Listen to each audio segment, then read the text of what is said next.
ကဘာငြိမ်းချမ်းရေးကြီးကိုလိုချင်တယ်ဆိုရင်မြတ်စွာဘုရားလမ်းစဉ်မှာတပါတခြားနည်းလိုက်เสียမရှိဘူး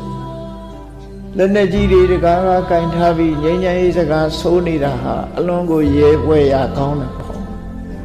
မြတ်စွာဘုရားရဲ့တရားဓမ္မအဆုံးအမနဲ့ကြည့်မယ်ဆိုရင်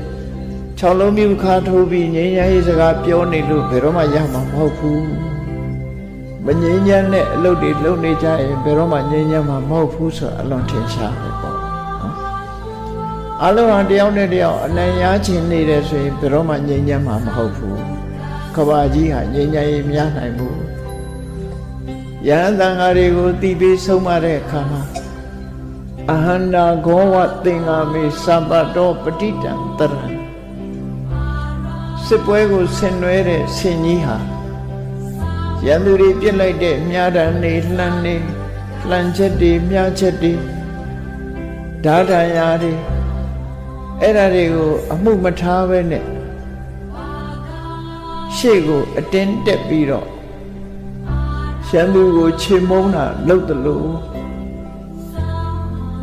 မြားတန်တွေကိုသီးမခံနိုင်လို့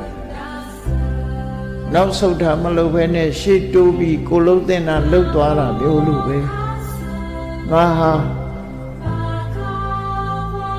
အများစုရဲ့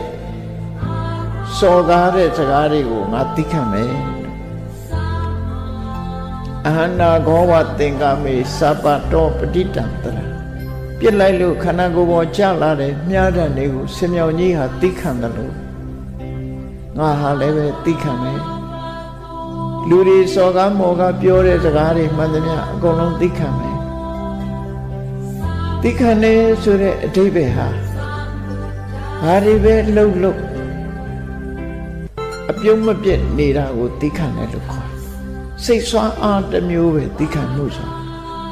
ဆဲနေတာကိုပြုံးနေနိုင်တယ်ဆိုတဲ့အဓိပ္ပာယ်မျိုးပဲ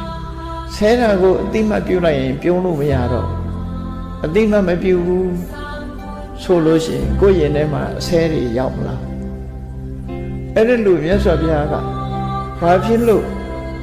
စော်ကားတဲ့စကားတွေကိုသိခံမဲ့လို့ပြောတယ်လဲဆိုရင်ဒုတိလောဟိဘောဇနောတဲ့